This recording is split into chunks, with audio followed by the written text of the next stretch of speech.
let's talk a little bit about our work teams. You know, I learned pretty quickly that I had to find the right team, and I had to build a culture. Um, I know April and I have been talking a little bit about this because I'm actually coaching her on a monthly basis, and she's in the midst of finding her first real team member and you know, it's about finding someone to catch that vision and who can run with you just as fast as you run. And it's that culture that you have to build. And it's not an easy process, and it's not easy to find the right person, right, April? No, no. And you know, I know we all have, some of us have support people. I mean, it took me a long time to find a team that really bought into the culture we were building here. And I think sadly, you've got to keep going and keep trying and find the right person. And that means you're going to probably have to let go of some of the wrong people. Um, because the goal would be truly is to find the team of people that can help take your number threes and most of your number twos. And so when you're looking for the skill set, that's what you want to start to build. That becomes part of your job description. Now, Megan, in your world where you're dealing with other teams of people within your brokerage office, Mhm. your job is to find a network of people that are go-to for you. So start Right, to build those relationships so you can call them your team members, even though they serve lots of other people like you. right. And so it's building that team culture, and that just comes with time. And we do team building, we do vision boards. I mean, we try to really build a team that's all about serving our clients. And I want them to be just as excited when a client walks in the door than I am. And that's what's happening.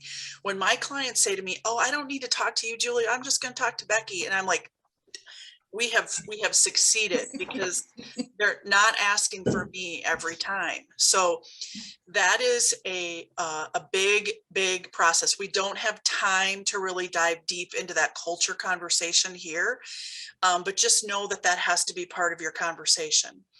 I love this quote: "The main ingredient of stardom is the rest of the team." You know, when I first started out, I kept thinking I could do it all and I could, you know, handle everything. And I quickly realized, nope, I cannot. The only way I'm going to find success is if I start to build a team around me.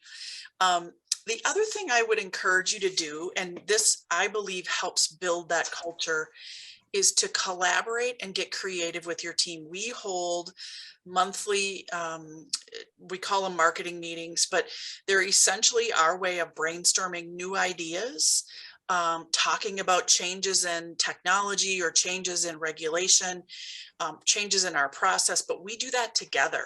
So our entire team gets together and really hashes out like what has to change or what's our target. And we start to come up with the process and collaborate together because everyone brings their perspective to the table, right? The diversity comment on this slide, this is more for me about generational diversity. Sadly, I am no longer the young one in the office by far. I've aged out of that class. But you know what? I have a brand new employee. Well, I shouldn't say brand new. She's been with me now for a little over 2 years. She's a millennial, and oh my gosh, she's like a pinball machine most days. But she brings such a great perspective to the table, and I often go, "Wow, I never would have thought of it that way." And that's because I'm not in her generation, and a lot of our clients are. So you know, bringing that diversity to the table. And if you don't have the ability to bring it in your staff team, then at the very least start asking opinions of people in those generations that are around you in your either your friend team or your family team. Get them involved and help them create, I think, a better process because you've got more perspective. um, and then we truly try here to have people lead from every seat.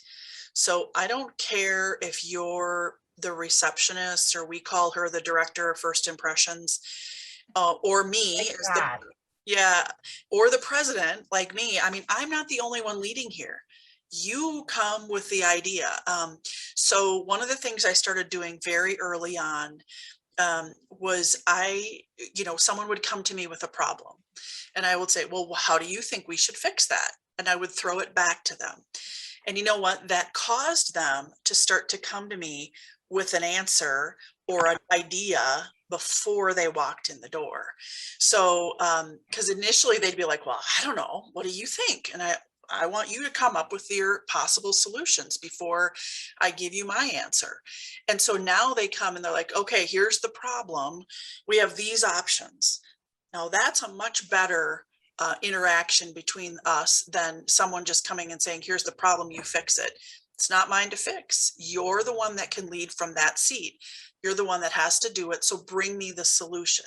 So creating that culture of we're all in this together, I think is a very big part of this process.